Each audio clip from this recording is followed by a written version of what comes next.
My first lesson, which is, encrypted in my DNA now, was the idea of working for, pay. And my first job was in high school, and I was able to get a job across in the ice cream parlor. My first day, it was owned by a woman, I'll never forget it. She says, look, when people ask you for a sampler, here's a little wooden spoon, give them a little sample. When people do samples, they take their gum out of their mouth and they throw it on the floor. So all day long, gum was piling up on the floor. So the first day is over, and she said, you did a great job, but now you've got to finish up and you've got to take all the gum off the floor. I said to her, look, you hired me as a scooper, not a scraper. And she said, no, I hired you as an employee. You do whatever I say. I own this store. Whatever I say, you're going to do. And I said, I don't think so. If you want to hire somebody to take gum off the floor, that's a different job. If I'd known that, I probably wouldn't take this position. She said, how about this? You're fired. And I realized right then, and this is the important lesson, this is one of those pivotal moments. In life, there's two types of people.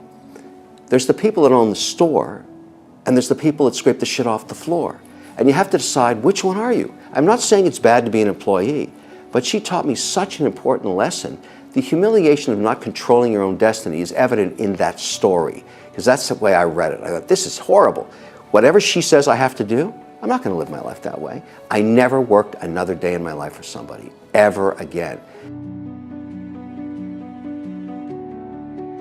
What will happen if you're successful, and you won't see it coming? You'll wake up one day and say, oh my goodness, I'm wealthy beyond my wildest dreams. You'll probably go right back to work, but the point is you created something of tremendous value, and the way it manifests itself to you later in life is it gives you freedom to do whatever you want.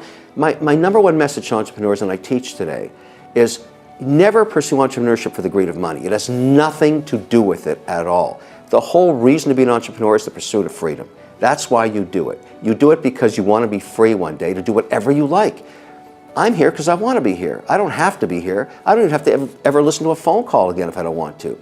That's not what I want to do. I enjoy spending my time doing the things that I want to do. I'm a huge, advocate of capitalism. I defend entrepreneurship every day. When people say you don't deserve that, I say bull. I deserve everything because I started with this. And I deserve it because I worked like hell to get here. Everything I have, I created myself, and I deserve what I have. And I feel ferociously about that. And I tell other entrepreneurs, do not be embarrassed about success. Wear it, own it. It's yours and you deserve it. There's certain things I really enjoy about, being able to pursue them. For example, photography. I own every single camera that I want, every lens that I want. I work with all the manufacturers to shoot with their cameras now because they want me to. I have some of the most eclectic lenses ever made because the people that made them want me to shoot with them, and I'll sell the work for charity. So that's freedom. That's a wonderful thing, and that's because of what I've achieved. I collect watches, some of the rarest watches in the world, as an asset class, and I get access to them because I've been successful. Well, I want every entrepreneur to be successful, but that's not going to happen.